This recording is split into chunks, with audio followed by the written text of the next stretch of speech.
Boa noite, Taubaté, 17 de setembro de 2015, solenidade comemorativa ao Dia da Bíblia. Para compor a mesa dos trabalhos, convidamos o excelentíssimo senhor vereador Noilton Ramos, orador oficial.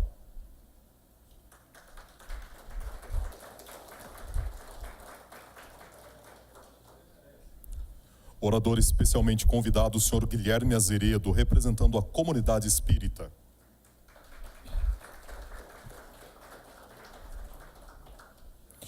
Orador especialmente convidado, o reverendíssimo senhor pastor Jorge de Souza Antunes, representando a comunidade evangélica.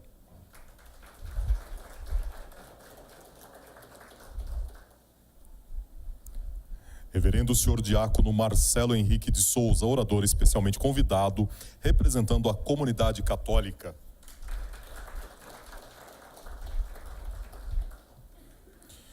Dr. José Antônio Carvalho Chicarino, presidente da União Social Espírita Intermunicipal de Taubaté.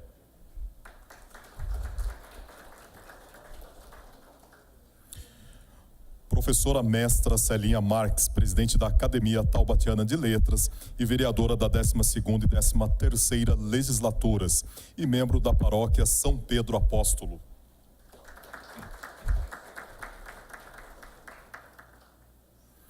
Senhor João Henrique de Moraes Ramos, assessor parlamentar, neste ato representando o excelentíssimo senhor Padre Afonso Lobato, deputado estadual.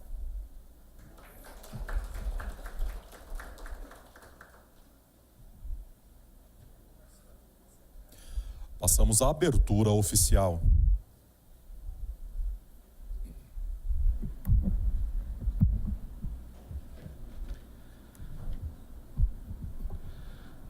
Sob a proteção de Deus, iniciamos nossos trabalhos. A Câmara Municipal de Taubaté, nos termos da legislação vigente, promove a presente solenidade em comemoração ao Dia da Bíblia. Convidamos a todos a cantar o hino nacional.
Em nome da Câmara Municipal de Taubaté, agradecemos a presença do reverendo senhor diácono Adonis Souza Pinto, coordenador do Diálogo Ecumênico da Diocese de Taubaté, e senhor Henrique Farias, assessor parlamentar, neste ato representando a senhora vereadora Goretti. Nesse momento, anunciamos a palavra do excelentíssimo senhor vereador Noilton Ramos para suas considerações.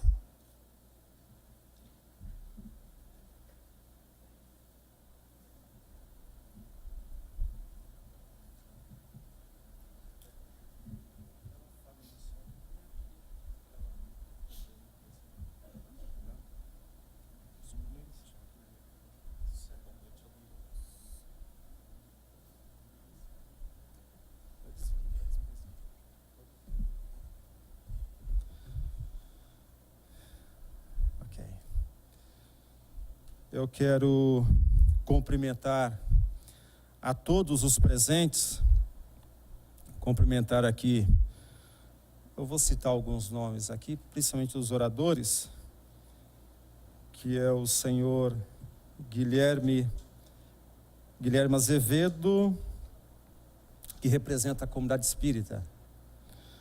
Quero cumprimentar também o pastor Jorge Antunes, meu particular amigo, que representa a comunidade evangélica. Cumprimentar também o diácono Marcelo Henrique.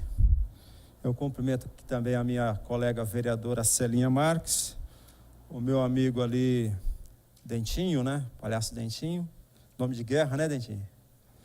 E também, desculpa, eu estou sem o nome aqui. Cadê o André? Chicarino. E os demais que já foram saudados aqui, todos presentes. Também em especial o coral lá da Igreja Assembleia de Deus do Areão, que eu praticamente conheço, acho que todos, né? Só se tiver algum novo aí, iniciante aí na fé, que eu não conheço, né, pastor Jorge? O pessoal ali da banda também, na pessoa do Valdeci, a todos presentes aí, a todos que também nos acompanham pela TV Câmara, pelas redes sociais, nosso boa noite. O Dia da Bíblia, que começou a ser celebrado no Brasil em 1850 e hoje é comemorado em mais de 60 países, serve de estímulo para a divulgação das Sagradas Escrituras e também para a renovação aprofundada no coração dos fiéis da mensagem revelada por Deus. A palavra evangelizadora nos fala da força dos textos que, 20 séculos após a sua produção, original em hebraico, aramaico e grego, mantém a integridade de seu conteúdo, tendo sido capaz de iluminar o espírito de todos os povos, sem se corromperem com passagens do tempo e as inevitáveis oscilações em qualquer cultura. O Dia da Bíblia é dedicado ao estudo das Sagradas Escrituras, com encontros e celebrações em igrejas e espaços abertos. Esses eventos incluem leituras comentadas e reflexões conjuntas sobre as sutilezas contidas nas mensagens e lições de vida que nos foram transmitidas pelos apóstolos. Hoje, mais do que nunca, os ensinamentos de Jesus Cristo se constituem no principal alimento espiritual para a humanidade, pressionada por desafios cada vez maiores, seja do ponto de vista material, seja do ponto de vista moral. A confusão de valores e objetivos tem levado as pessoas a buscarem caminhos seguros para a paz espiritual.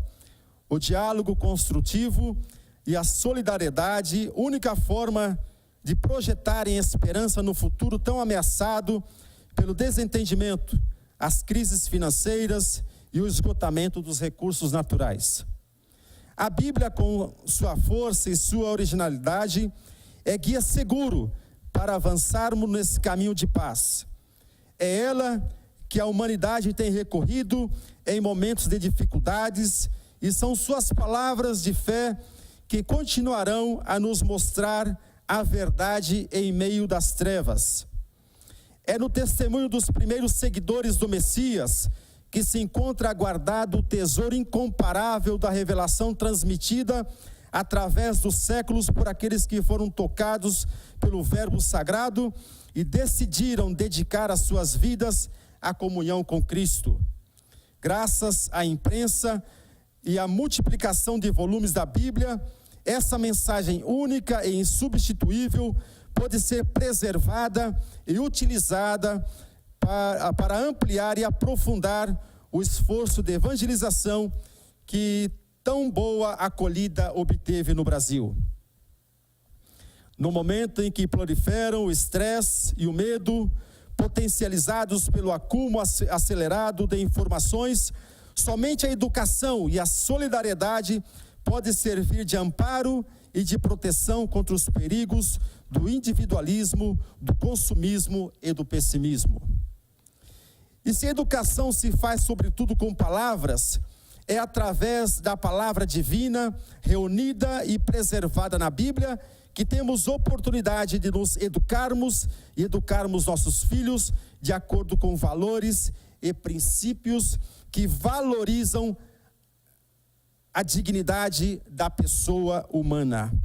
Que essa homenagem à Bíblia sirva de estímulos para nos lembrarmos do milagre cotidiano da vida e para agradecermos por tudo o que temos recebido até aqui. Eu quero, nesse momento, eu vou citar algumas passagens bíblicas, alguns textos muito marcantes, independente do credo religioso, como hoje aqui nós temos representantes da comunidade católica, da comunidade evangélica, da comunidade espírita, mas nós que representamos essas comunidades ou associações, nós temos por regra de fé a Bíblia Sagrada, que é a palavra de Deus. Por isso é o motivo que estamos aqui nessa linha, correto? Mas tem alguns textos muito interessantes que talvez muitos de nós aqui conhecemos até de cor, mas a palavra de Deus se renova a cada manhã, correto, pastor Jorge Antunes? Então, como essa palavra se renova em nossas vidas e como ela é o norte, como ela é a orientação para as nossas vidas, eu quero deixar aqui alguns textos para a nossa meditação. Lá em 2 Timóteo, capítulo 3, versículo 16 e 17, diz assim: toda a escritura é inspirada por Deus, é útil para o ensino, para a repreensão, para a correção e para a instrução na justiça, para que o homem de Deus seja apto e plenamente preparado para toda boa obra. Lá em Salmos de número 119, o versículo 105, diz assim: a tua palavra é lâmpada que ilumina os meus passos, e luz que clareia o meu caminho. Ainda em Hebreus capítulo 4, versículo 12 diz: pois as palavras de Deus é viva e eficaz, e mais afiada que qualquer espada de 2 gumes, ela penetra até o ponto de dividir alma e espírito, juntas e medulas, e julga os pensamentos e as intenções do coração. Em Mateus capítulo 4, versículo 4 diz: Jesus respondeu, está escrito, nem só de pão viverá o homem, mas de toda a palavra que procede da boca de Deus. E ainda em Josué capítulo 1, versículo 8 diz: não deixe de falar as palavras deste livro da lei e de meditar nelas de dia e de noite, para que você cumpra fielmente tudo o que nele está escrito. Só então os seus caminhos prosperarão e você será bem sucedido. Amém? Que Deus possa abençoar todos nós. E eu quero pedir, você tem a liberdade de você aplaudir a Bíblia Sagrada, que é a voz de Deus no nosso meio. Pode aplaudir a Bíblia Sagrada em nome de Jesus.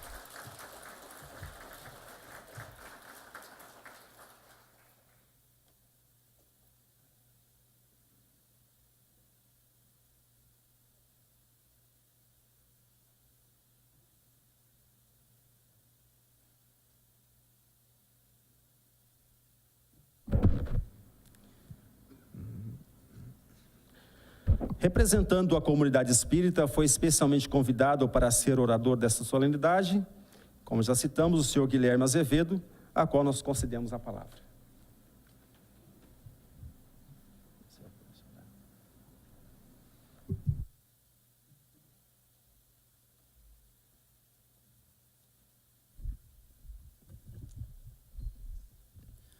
Boa noite a todos. Que Jesus então nos abençoe, nos ampare e nos dê sempre a sua paz. A Bíblia Sagrada nos traz através do Evangelho do Cristo. E podemos dizer que o Evangelho do Cristo é o maior código de ética moral que nós temos às mãos. Encontramos em suas entrelinhas a ferramenta para que possamos superar as nossas próprias dificuldades, as nossas mazelas mais íntimas, principalmente como se apresenta o mundo moderno hoje, de tanta correria, de tanta falta de tempo e de tantas necessidades. Segundo algumas estatísticas, nós já encontramos que o Brasil já é o terceiro maior consumidor de antidepressivos do mundo. Ou seja, nós estamos adoecendo um pouco da alma. Talvez refletir um pouco sobre os nossos questionamentos, sobre os nossos valores, sobre aquilo que nos norteia, para a gente, através da proposta do Cristo, fazer o conhece-te a ti mesmo. Ou seja, quais são os meus medos, as minhas necessidades, aquilo que me estrutura em momentos em que a fé precisa ser colocada em prática. Se nós não falarmos, independente da crença que nós professamos, de um Cristo para os nossos filhos, o nosso futuro fica comprometido. Como diz o educador e filósofo Mário Sérgio Cortella, quando ele diz que o mundo que vamos deixar para os nossos filhos depende muito dos filhos que nós vamos deixar para o mundo. O mundo que vamos deixar para os nossos filhos depende muito dos filhos que nós vamos deixar para o mundo. E que filhos são esses? Se nós muitas vezes não temos tempo para falar para os nossos filhos o Cristo, independentemente da religião. Eu acho que são momentos como esse, onde nós nos confraternizamos, porque todos nós trazemos a mesma bandeira do Cristo, onde o mundo passa por tantos transtornos. Temos visto aí na mídia televisiva o grande número de refugiados da Síria, aonde nós vemos mães, crianças fugindo de uma guerra civil, e a gente talvez não entenda, se diz ainda uma guerra religiosa, aonde se falam dos seus deuses, mas desrespeitam a própria crença alheia, onde os cristãos são perseguidos simplesmente porque acreditam na sua própria fé. Aí a gente entende e tenta estudar a palavra alteridade, o respeito pelo que o outro é, pelo que o outro pensa, para que a gente se fortifique mais e possamos ser um só. Assim a gente consegue mudar a nossa sociedade, mudar o nosso planeta. Quando a gente começa a colocar acima de tudo o respeito pelo outro, proposta do Cristo. Amar a Deus sobre todas as coisas e ao próximo como a si mesmo. Faça ao outro tudo aquilo que gostaria que o outro lhe faça. É preciso então fazer com essa ferramenta do Evangelho atue muito mais em nós. Eu sempre coloco, não somente nas limitações das nossas casas religiosas, mas as nossas lutas é sempre do portão para fora. Porque o Cristo espera de nós que sejamos cristãos na via pública, no trânsito, no trabalho e principalmente na mais importante sociedade que nós temos, a sociedade familiar. É ali que começam os nossos desafios, de entender o outro como ele é, respeitando os seus limites, respeitando os seus valores. Nós vamos construindo a cada dia, a cada passo, um novo dia, porque nós vamos só encontrar felicidade quando a gente começar a construir hoje, porque felicidade é uma coisa íntima de cada um, independe de ninguém e depende simplesmente de nós. Então que nós possamos nessa noite fazer essas reflexões, Entender a proposta do Cristo, não para o outro, mas para mim. Porque Jesus não é objeto simplesmente de culto, mas é um grande modelo de comportamento. Modelo e guia para a humanidade. Ele falou de amor, mas ele amou. Ele falou do perdão, mas ele perdoou. Então são esses valores que nós vamos angariando, que vamos mostrando através dos exemplos, que é possível fazer um mundo diferente, que é possível representar a comunidade cristã, mesmo independente das profissões que o outro tem, independente se acredita ou não. Nós precisamos dar o direito das pessoas pensarem como querem, mas nós temos o dever de ser melhores hoje do que nós somos ontem, porque daí a responsabilidade é nossa. Quando Nelson Mandela, na maior luta contra a etnia racial, quando ele lutou contra o apartheid, onde o negro não poderia passar na calçada de um branco, uma das maiores crises que nós tivemos, que manchou a raça humana numa época terrível. E depois de 27 anos, Mandela sai para ser presidente da África do Sul e foi questionado. E agora o senhor talvez consiga unir as raças. E Mandela diz: não, mas eu não tenho um propósito de unir as raças.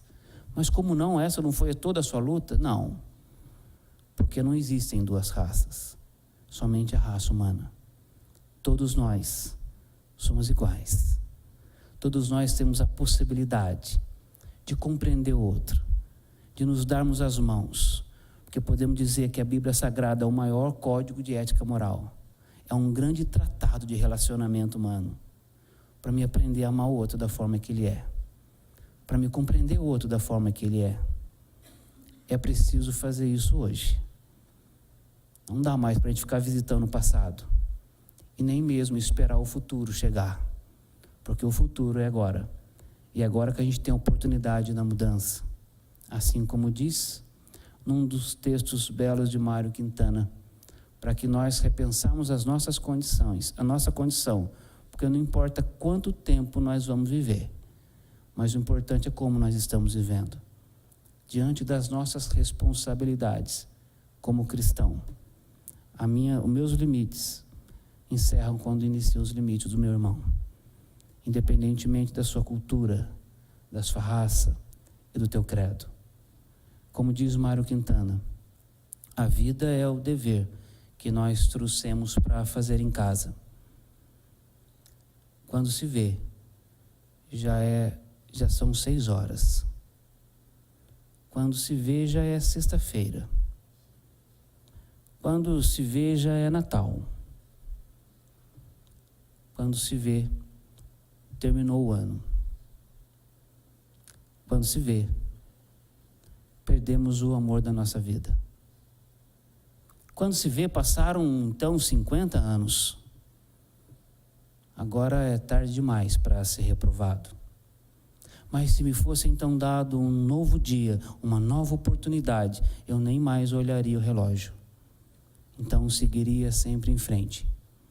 Ia jogando a casca inútil e dourada das horas. E sempre tem muito mais. Não deixe de fazer aquilo que gosta devido à falta de tempo. Não deixe de ter pessoas a teu lado por medo de ser feliz.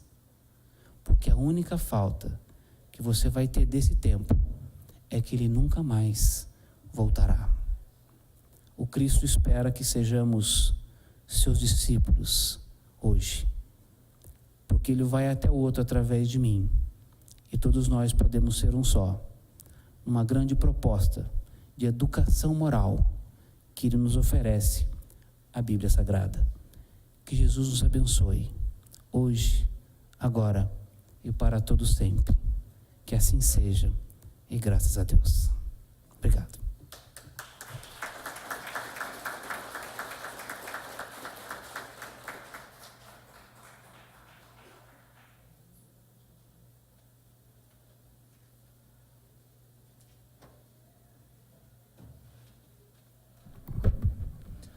Ainda em tempo aqui, meu irmão Guilherme, fazer uma correção, não é Azevedo, é Azeredo o seu nome.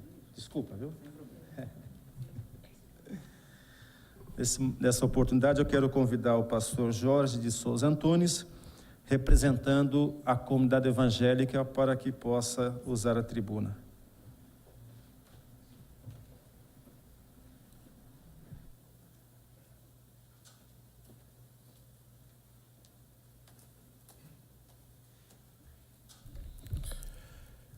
Eu quero, nesta oportunidade, cumprimentar, na pessoa do vereador Noilton Ramos, todos os vereadores desta casa, bem como os assessores e servidores da mesma. Cumprimentar também, na pessoa da professora Celinha, os demais oradores, que nesta oportunidade aqui estão, e os componentes da mesa. Cumprimentar, através da maestrina Alessandra Linhares, todo o coral Voz de Celeste presente e os convidados no auditório desse espaço. Agradecer a oportunidade de poder compartilhar um pouco sobre a Palavra de Deus, a Bíblia Sagrada. O texto, Noilton, você já leu. Timóteo, 2 Timóteo 3,16, toda a escritura é inspirada por Deus. E entendemos que a maior necessidade do ser humano nos dias que estamos vivendo é da fé. Precisamos da fé. Necessitamos de uma fé que possa nos levar a encarar as realidades, uma fé que esteja ancorada no amor de Deus e no seu cuidado. E é esta fé que nos capacita para vencer os tempos difíceis. Vivemos tempos difíceis. E qual é a autoridade da fé? É a Bíblia Sagrada. A Bíblia, a palavra de Deus revelada a nós. Somente na Bíblia nós temos a condição de conhecer o caráter de Deus. Na verdade, ela é a fonte de toda a teologia, de todo o estudo que se faz do contexto religioso, das ações de Deus, são feitos através da Bíblia Sagrada. Um certo diretor de um jornal londrino, ele uma vez realizou uma pesquisa com 100 homens importantes da sua época, nobres, membros do parlamento, professores universitários, escritores, comerciantes. E a pergunta foi a seguinte: vocês podem relacionar, supondo que você vai ficar preso por 3 anos, você só pode levar 3 livros. E relacione pela ordem quais livros você levaria. Dos 100, 98 deles colocaram a Bíblia como o primeiro livro que levariam. Mas o mais interessante não é isso, que desses 98, poucos gostavam de religião, muitos nem frequentavam igrejas e outros eram agnósticos e ateus. Mas eles entendiam, mesmo assim, que nenhum outro livro poderia trazer ânimo e conforto no momento de dificuldade, a não ser a Bíblia Sagrada. E o que é a Bíblia? A Bíblia é um livro diferente. Uma percentagem muito pequena de livros sobrevive além de 1/4 de século. Uma percentagem ainda menor sobrevive ou dura 1 século. Mas a Bíblia tem sobrevivido a despeito de circunstâncias das mais adversas. No ano 300, o imperador Dioclésio decretou que todos os exemplares da Bíblia fossem queimados. A palavra Bíblia significa biblos, vem da palavra grega biblios, portanto ela é um conjunto de livros sagrados, compondo o Antigo e o Novo Testamento. E esse livro tem uma característica que ele não muda com o tempo. Não muda. É um livro que está ali presente, a história da humanidade muda, o contexto social vai mudando, os costumes, os mores, mas a palavra de Deus permanece. E ela dá testemunho de si mesmo. Na Bíblia, Deus se revela à humanidade através da criação. As obras da criação exaltam a existência de um Deus, ou seja, os céus proclamam a glória de Deus. Ela se revela através da palavra viva, né? 2 tipos de palavra que ela se revela. A palavra viva, que é o próprio Cristo, o próprio Jesus. O apóstolo João, quando escreve o seu evangelho, ele vai dizer: no princípio era o verbo, e o verbo era Deus, e o verbo estava com Deus. Todas as coisas foram feitas por ele, e sem ele, nada do que foi feito se fez. Então, Jesus é a palavra, é a encarnação do verbo, a palavra viva. A palavra escrita, Noilton já leu aqui o texto, toda a escritura é divinamente inspirada. A Bíblia se revela na história das nações, como o Egito, como a Síria, e mais especificamente com a nação de Israel, que tem uma intimidade, né, muito próxima. Todo o contexto histórico de Israel está explícito na palavra de Deus, na Bíblia. Se revela através da consciência, onde o ser humano, mesmo sem lei, ele tem o testemunho da consciência para mobilizar as suas ações, os seus comportamentos. Se mobiliza, se revela nas experiências pessoais de certos homens, como Enoque, como Ananias, como Paulo, como tantos outros que tiveram, através do chamamento da palavra, um diferencial em suas vidas. Ela se revela através de milagres, que são eventos fora do uso natural. Lá no Egito, Moisés lança a sua vara, ela se transforma numa serpente. Aí os magos de Faraó fazem o mesmo, só que a serpente de Moisés engole a outras, porque as outras eram falsas, né? Ela se revela nas profecias, se revela nas escrituras. Deus fala através de anjos, fala com voz alta, fala com voz suave, fala pela natureza, falou até por um jumento, né? Fala por sonhos, por visões, e fala por aquilo que chamamos de cristofanias, né? A manifestação do Cristo no Antigo Testamento. Então a Bíblia é Deus falando ao homem, a Bíblia é Deus falando através do homem, a Bíblia é Deus falando como homem, a Bíblia é Deus falando em favor do homem, mas a Bíblia é sempre Deus falando, né? Algumas curiosidades. Nós temos a menor Bíblia do mundo, que pesa somente 20 gramas. Ela tem 4,5 centímetros de comprimento e 3 centímetros de largura. E 2 centímetros de espessura. Pensa isso. 878 páginas. E uma série de gravuras, que para ser lida tem que ser usada uma lupa para a leitura desta Bíblia. Mas a maior Bíblia do mundo também é interessante. Ela tem 8.048 páginas. Ela pesa 547 quilos, tem 2,5 metros de espessura e foi confeccionada por um marceneiro em Londres, em Los Angeles, durante 2 anos de trabalho. E cada página é uma tábua fina de 1 metro de comprimento, em cuja superfície estão gravados os textos. Então, ao longo da história, a Bíblia é referência, é ainda o livro mais lido no mundo. Ainda que talvez não seja lido por inteiro por muita gente, né? Alguém lê um capítulo ou outro, de repente não consegue ler mais, diz que não tem paciência. 31 mil versículos, 1.189 capítulos. A sua leitura completa são necessários 49 horas para você ler a Bíblia completa. Mas se você quiser ler durante o ano, leia 4 capítulos por dia. E durante um ano você leu a Bíblia inteira. A Bíblia tem precisão científica, não vamos falar nisso aqui, mas a ciência tem comprovado, dentro do contexto, informações que já estavam na Bíblia e que depois eles foram constatar serem verdadeiras. Deus não só inspirou, mas também preservou a sua palavra de forma que fosse mais perfeita e mais absoluta. No Salmo 12, versos 6 e 7, ele diz: as palavras do Senhor são palavras puras, como prata refinada em fornalha de barro, purificada 7 vezes.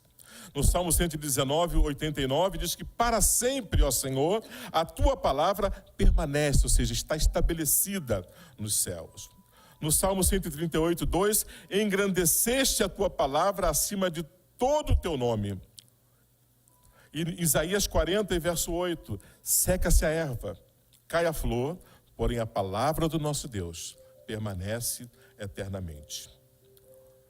Noilton já leu também, nem só de pão viverá o homem, mas de toda a palavra que sai da boca de Deus. Os céus e a terra passam, entretanto nem um jota ou um tio se omitirá da lei, sem que tudo seja cumprido. O céu e a terra passarão, Mateus 24, 35, mas as minhas palavras não hão de passar. Por isso amamos a Bíblia, por isso temos ela como nossa bússola, como nosso livro de princípios que norteiam a nossa fé. Temos prazer de conduzir a Bíblia, de carregar a Bíblia, de manusear a Bíblia, de ler a Bíblia. Eu quero terminar ministrando uma bênção que está na Bíblia também e que eu sempre uso ao final dos cultos em nossa congregação. O Senhor te abençoe e te guarde. O Senhor faça resplandecer o seu rosto sobre ti, tenha misericórdia de ti. O Senhor sobre ti levante o seu rosto e te dê a paz. Deus abençoe a todos. Muito obrigado.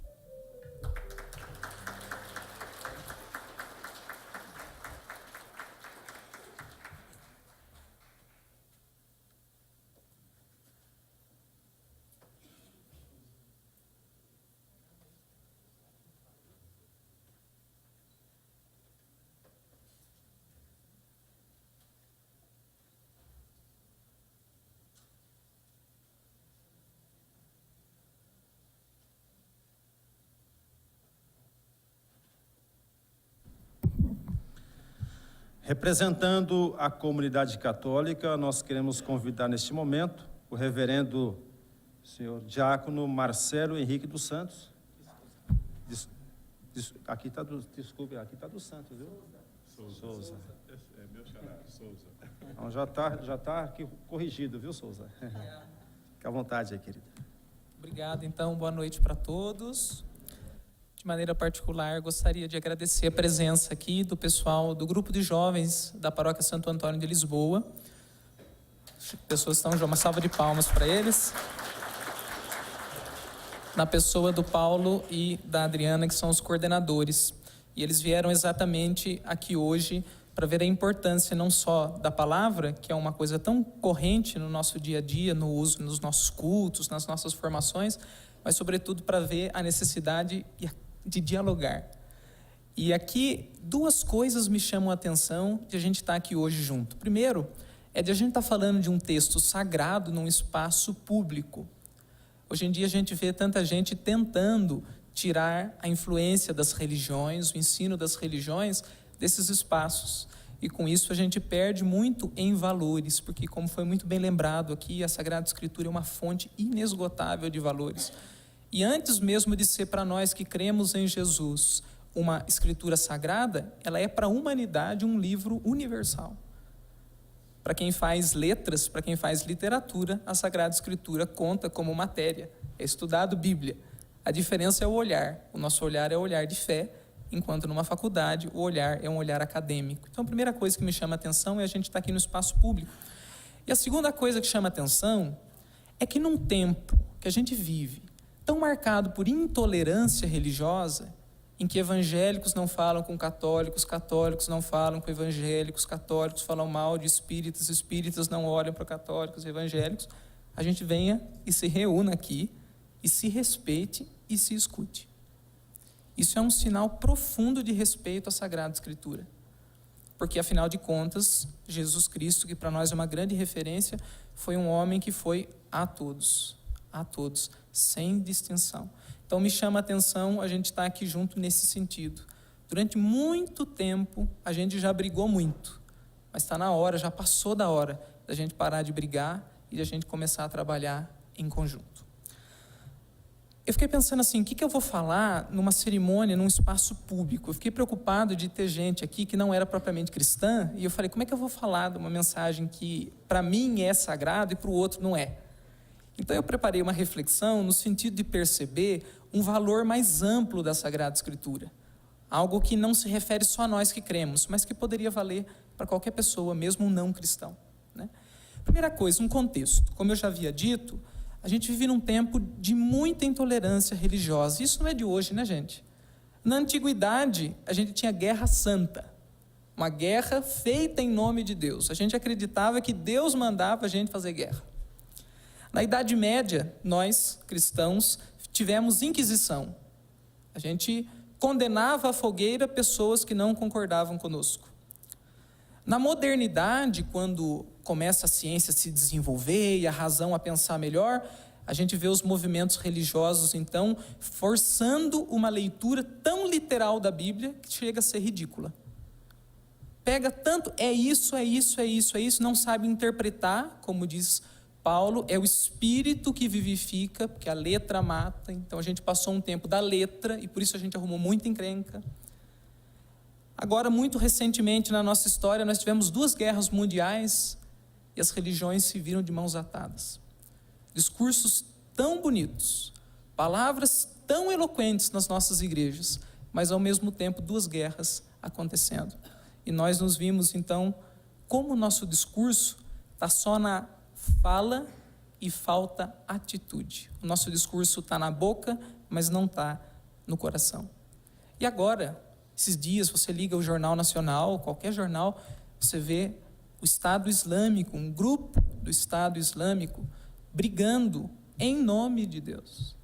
Então vocês notem que as Sagradas Escrituras, por mais que nós que vemos elas como sagradas, sejam fonte de ética, de bondade, referência, modelo, inspiração, pode ser também causa de guerra. E eu lembro aqui daí uma frase do filósofo Blaise Pascal: os homens jamais fazem o mal tão bem e com tanta alegria quando fazem a partir de uma convicção religiosa. Vou repetir. Os homens jamais fazem o mal tão bem e com alegria fazem o mal do que quando fazem com convicção religiosa. Isso é muito complicado. As pessoas que não creem olham para nós e dizem assim: olha lá, eles estão divididos. Olha lá, o Estado Islâmico, religião gerando violência. A gente pega um ou outro dos nossos que não tem capacidade de diálogo e, sem dúvida, a gente fala, é ridículo o que ele diz. É ridículo. Então, a religião passa por um lugar de divisão, de violência e de burrice. A culpa está em quem? Na palavra? Não está na palavra. A culpa está em quem lê, em quem escuta, em quem interpreta. Não existe palavra sagrada sem uma boa interpretação. E aí a gente crê, nós somos cristãos, que o Espírito nos auxilia. Porque sozinhos a gente pode deturpar o sentido da palavra. Ora, se assim é, e se muitas vezes nós erramos, e se as pessoas têm o direito de apontar para alguns de nós, não para todos, e dizer assim, está vendo só? Cisão, violência e burrice. Então por que ler a Sagrada Escritura? Por que vir num espaço público e falar de Bíblia? Observando atentamente a Bíblia, eu percebo três ênfases, 3 conteúdos bíblicos que valem para qualquer pessoa, independentemente de religião. Na Bíblia existe poesia, profecia e profundidade. O poético, o profético e o profundo. O poético se refere à beleza, à estética, que também é importante. O profético se refere à ética, a um jeito certo de agir. E o profundo se refere à mística, à prece, à espiritualidade, à oração. Peguei um exemplo de cada um deles. Do poético. Jesus era um poeta. Ele diz assim: vós sois o sal da terra. Vós sois a luz do mundo. Uma frase tão simples, tão boba, uma coisa tão usual, sal e luz. Jesus poderia ter usado uma expressão mais bonita, uma imagem mais grandiosa. Ele falou: vós sois o sal e vós sois a luz. Hoje em dia as pessoas pensam muito com conceitos, pensam com tanta lógica que o mundo se tornou uma grande equação matemática a ser resolvida. E com isso a gente perdeu beleza. E de repente vem Jesus tão simples: vós sois o sal da terra, vós sois a luz do mundo. E essa frase simples poética, enche a vida da gente de beleza. Uma leitura atenta da Sagrada Escritura tornaria a nossa vida um pouco mais bela. Nos ajudaria a superar tantas feiuras que existem no nosso coração e fora de nós, simplesmente por a lermos atentamente. Não precisa nem ter fé. Se você tiver fé, você dá um salto. Se você não tiver fé, leia atentamente, se arrisque a ler a Sagrada Escritura e você vai encontrar uma poesia que transforma, que embeleza. Segundo ponto, a profecia. Jesus falou assim, vou contar uma parábola. Um sacerdote estava descendo do templo, e de repente ele encontra um samaritano, uma pessoa caída, um sofredor caído. Ele olha e segue em frente. Desce um levita, olha, a pessoa está sofrendo, segue em frente. E passa um samaritano, e o samaritano então acolhe aquele que está lá. Vocês certamente já estudaram isso, mas o samaritano é uma figura de briga naquele tempo do judaísmo. O grupo judeu de Jesus tinha brigas com o grupo dos samaritanos. E de repente Jesus fala que um samaritano, alguém que não é dos meus, alguém que eu não gosto, pode fazer o bem? E o sacerdote que é dos meus, e o levita que é dos meus, esse daí não faz o bem? Escandalosa a mensagem de Jesus, cheia de profecia. E a gente olha para a nossa vida religiosa mesmo. Quantas vezes a gente fala, a gente vive o nosso sacerdócio, a gente vive a nossa pregação e a gente não vive. E Jesus então põe o dedo na nossa ferida. E ele fala assim, você quer me seguir? Você acha que a Bíblia é uma referência para a sua vida? Então toma a tua cruz, vem e segue-me. Ou seja, põe na prática. Bíblia não é só para consolar. Bíblia não é só doril. Leu, a dor sumiu. Bíblia é também para cutucar. Bíblia é também para fazer a gente pensar que a gente está longe de estar no caminho, de estar bem, perfeito, de estar no melhor caminho. Profecia. E essa passagem do bom samaritano tem psicólogos que usam, professores que usam, porque é patrimônio de todos, não é só nosso. E o terceiro ponto, a profundidade. Eu lembro aquele salmo, não dura muito o homem rico e poderoso, é semelhante ao gado gordo que se abate. Nosso tempo não é um tempo de acúmulo, de riqueza, de luxo, tanta coisa assim. De repente você pega um texto que diz assim que isso aí é passageiro, isso aí é fugaz.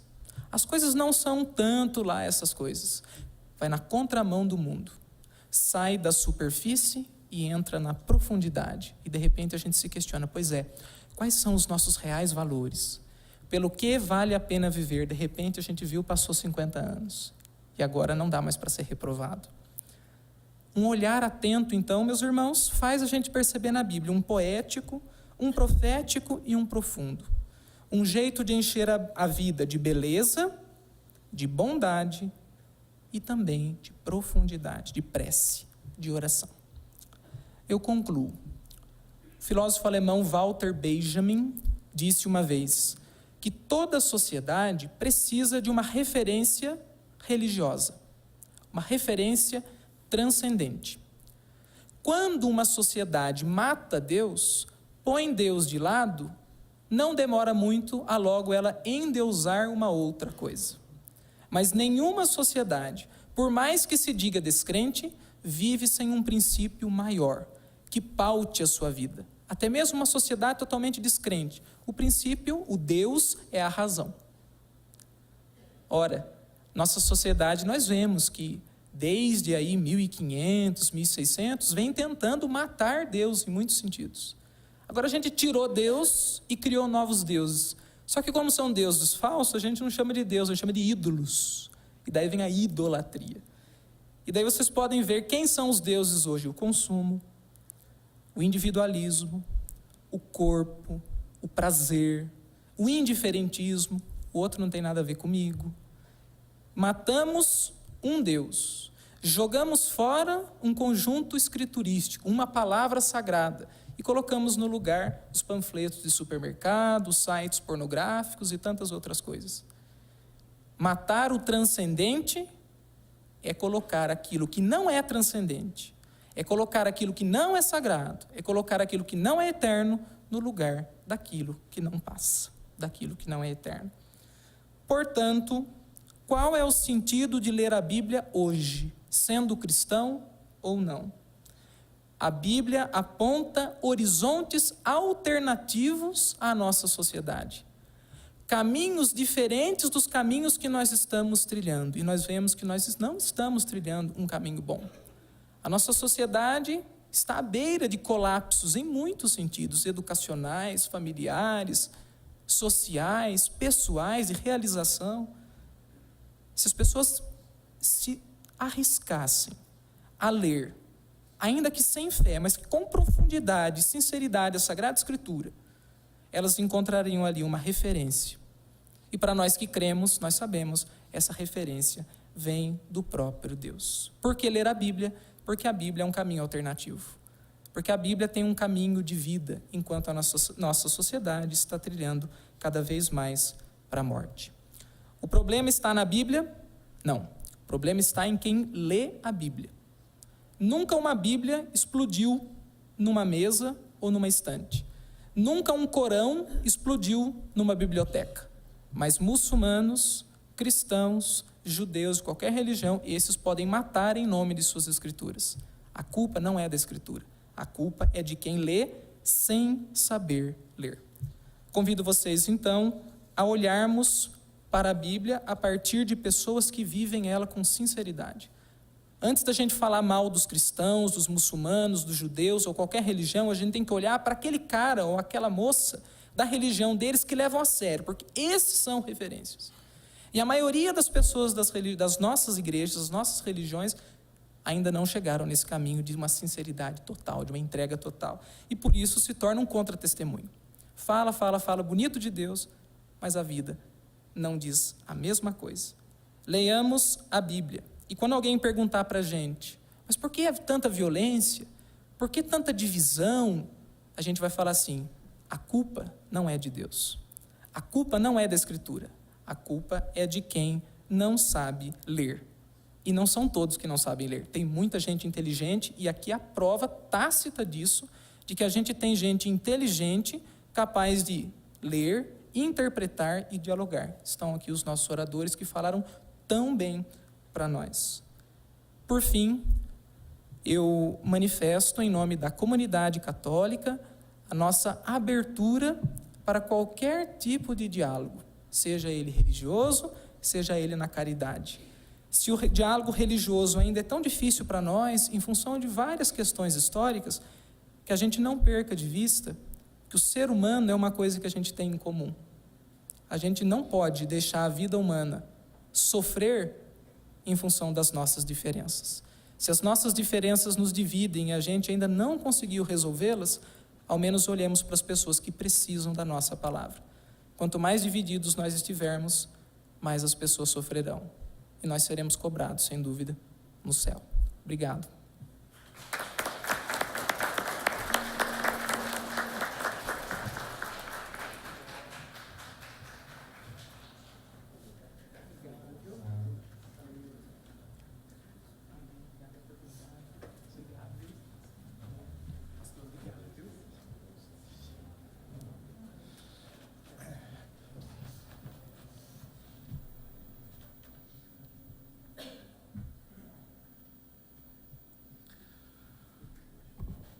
Convidado especialmente para brilhantar este momento tão importante em comemoração à Bíblia Sagrada, eu quero convidar o coral Vozes Celestes da Assembleia de Deus, Ministério de Taubaté, do bairro do Areão, sobre a regência da maestrina Alessandra Linhares e do maestro Fábio, liderando aqui a orquestra. Por gentileza, se posiciona aqui à frente.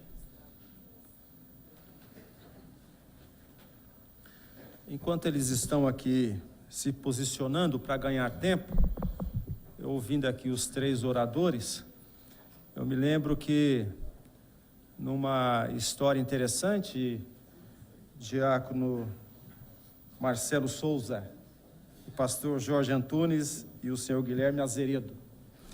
Então, os líderes, os chefes de Estado, se reuniram para resolver o problema da humanidade. E a reunião durou muito tempo, eles tiveram que parar um tempo para uma pausa, porque era um quebra-cabeça, e tinha ali uma criancinha. Quando aqueles chefes de Estado, então, eles pararam por um instante para uma pausa, um cafezinho, alguma coisa assim, aquela criança virou aquele quebra-cabeça e montou rapidamente. Eles ficaram assustados, porque eles não tinham conseguido fazer isso antes. Aí o que era do outro lado do quebra-cabeça? Era a figura de uma pessoa. Então, ou seja, consertando a pessoa, se conserta o mundo. E o interessante ainda, pastor Jorge, que querem tirar a Bíblia Sagrada das escolas, dos governos, e não existe a possibilidade de você consertar o homem se não for através da Bíblia, senhor Chicarino. Porque a Bíblia realmente é o manual da vida. Tudo existe manual. A geladeira, o carro, o celular, o homem tem o seu manual, que é a Bíblia Sagrada. Então, parabéns aos oradores aqui pela brilhante manifestação do Dia da Bíblia.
Só um minutinho, acho que são 2 louvores, né?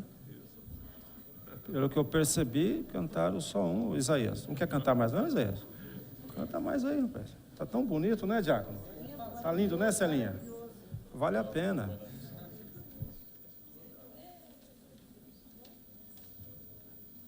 Enquanto eles estão aqui ajeitando para a segunda parte musical, eu quero convidar a todos que estão nos acompanhando pela TV Câmara, os internautas, o pastor Jorge, que é o líder desse grupo musical, ele está convidando nos dias 25, 26, 27 agora de outubro, eles estarão realizando, de setembro, né? Estamos em setembro, eu estou pensando na Semana da Família. Eles estarão realizando ali então na Rua Paraná 547, que é no Templo da Assembleia de Deus, as festividades em comemoração a mais um aniversário deste coral, às 19 horas, e todos os presentes aqui estão convidados, e também a todos que estão nos acompanhando pela TV Câmara e também os internautas.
A segunda maestrina é a Maria Helena. E o Isaías, que eu citei aqui, aquele jovem ali só tem jovem, né? Ele é coordenador de corais da Assembleia de Deus, Ministério de Taubaté. Reforçando aqui, é 25, 26, 27 de setembro, né, Alessandra? Ok. Eu falei aqui outubro, porque eu quero aproveitar esta oportunidade, que nós estamos aqui com o mesmo propósito, o mesmo objetivo, que são os valores de cidadania, o valor do ser humano, né, Celinha? Nessa oportunidade, eu quero... porque o pastor Jorge, o Guilherme e o reverendo Marcelo, o pastor Jorge falou que a Bíblia sempre será, né, sempre é a palavra de Deus. O Guilherme falou em perdoar, em amar, né, Guilherme? E o reverendo Marcelo falou da necessidade do diálogo. Isso é fantástico, né? Com certeza, com diálogo, viveremos muito melhor.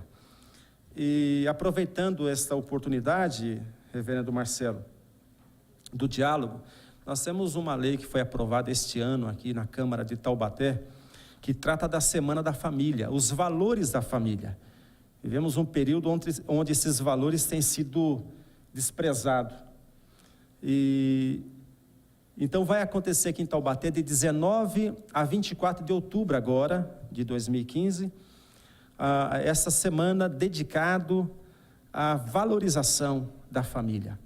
Então eu quero convidar a todos, nas suas comunidades, nas suas paróquias, nas suas igrejas, os padres, os líderes da comunidade espírita, os pastores, bispos, apóstolos, todos, não só esses líderes religiosos, como nas escolas, diretores, professores, nas empresas, com seus RH, todos, nessa semana, voltar-se mais para essa questão da família.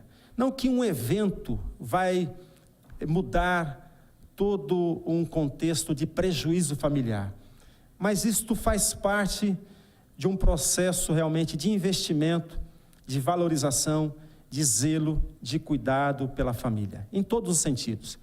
Então, digo aqui aos meus colegas que estão aqui, participando desta sessão, nessa semana, que todos estarão recebendo os convites, estarão vendo aí pela mídia, pelos jornais, sobre essa questão, nós estaremos realizando, durante a semana, cada um vai poder fazer o que achar melhor, uma reunião familiar, uma reunião na igreja, na comunidade, faz esse diálogo para a família.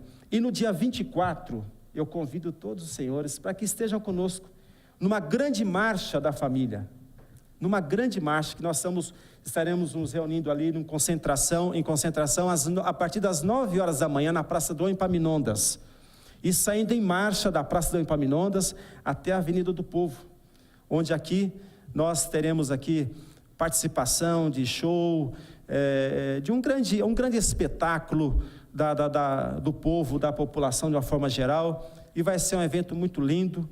E esse evento não é de igreja A, B ou C, mas nos dá essa oportunidade para dialogar, para juntos, irmanados com o mesmo propósito, buscar, resgatar esses valores.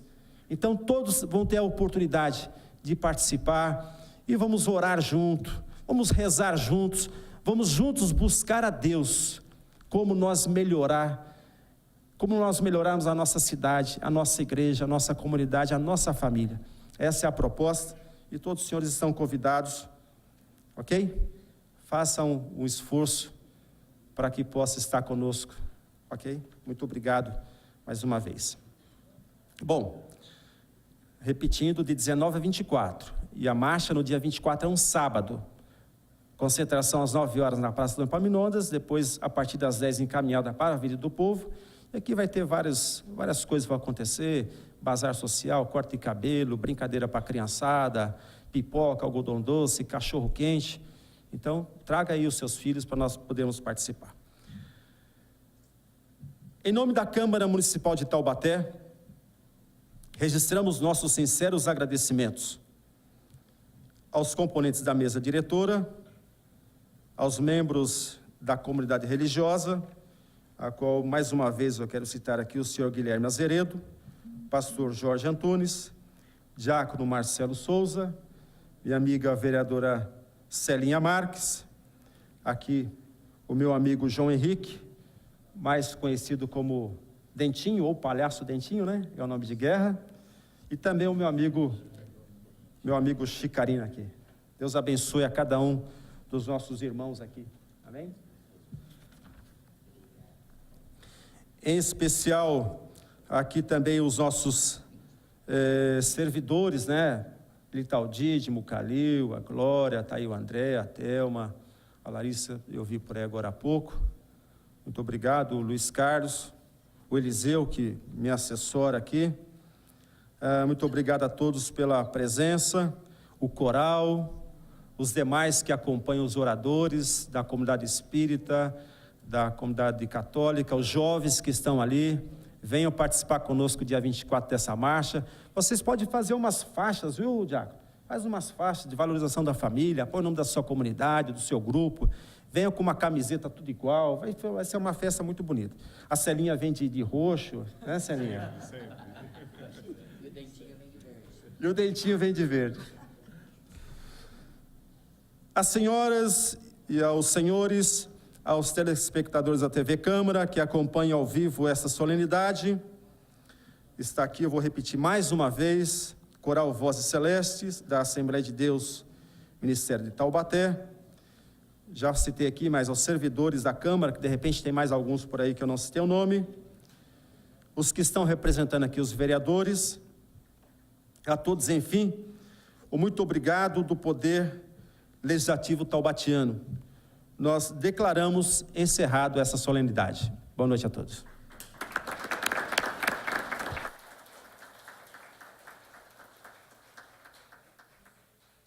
O pessoal do coral vem todos para cá, porque o pastor Jorge quer registrar uma foto aí. Eu vou pedir com o Eliseu, o pessoal do Luiz Carlos, pegar aqui a mesa diretora, ficar em pé, tirar aqui uma foto também.